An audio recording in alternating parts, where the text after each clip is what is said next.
Honourable member for We have shown their penchant for headlines rather than hard work when it comes to zebra mussels.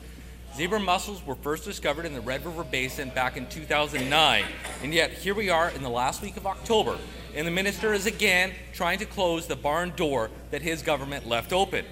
Mr. Speaker, can the minister confirm today that today's announcement fails to even address the 15% cut to water sciences and the 20% cut to fisheries that have occurred under his watch?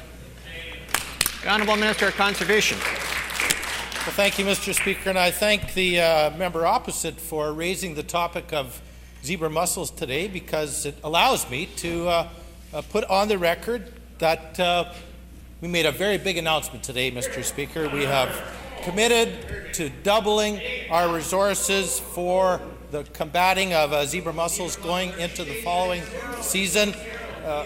Not to mention, Mr. Speaker, the fact that we have brought some very important people, some very respected scientists into the mix as well. I'd like to just put on the record that we've asked that Dr. Annette Trimby, President of the University of Winnipeg, no less, Mr. Speaker, has been brought in to co-chair the Lake Friendly Stewards Alliance Steering Committee. That's just one of 3 or 4 other... Order, please. The Honourable Minister's time on this question has elapsed. The Honourable Member for Morris.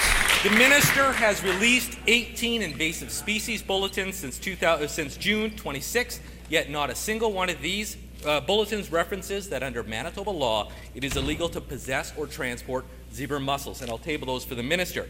That's because despite unanimous consent in this House, the NDP have yet to proclaim their own legislation. A simple question for the minister: why hasn't Bill 12, the Water Protection Amendment Act, been proclaimed? Why the delay? The Honourable Minister of Conservation. Well, thank you, Mr. Speaker. And I was addressing the issue of the Science Advisory Committee, which is a group of scientists, Mr. Speaker. This is a scientific and technological problem that we're facing. We are bringing in some of the most respected scientists across the land to address this particular issue. As I said, Dr. Annette Trimby. Also, Dr. Margaret Docker, who is a biologist at the University of Manitoba. So we've got both universities, our top educational organizations as a part of this.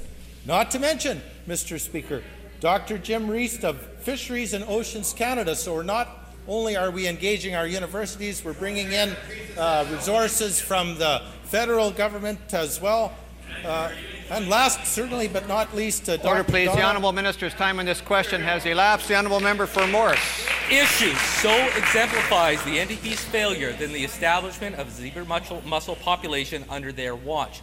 They knew for years that this invasive species posed the single greatest environmental and ecological threat to our water systems. They knew it was preventable, and yet today we get the same promises of action. The minister has cut funding to his department. He won't proclaim his own legislation. Mr. Speaker, why should Manitobans have to pay more and get less under this NDP government?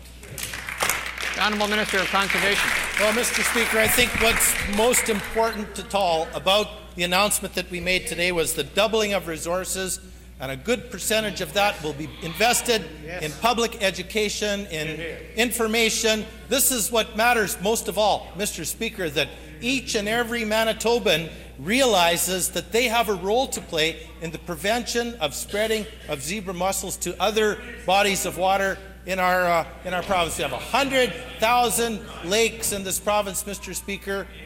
Just 2 of them are affected. It's incumbent upon all Manitobans to do the thing: drain, dry, and dispose of any aquatic invasive species or weeds or what have you, in order to prevent the spreading, Mr. Speaker, of zebra mussels to other bodies of water across our province. Thank you. Time for oral questions has expired.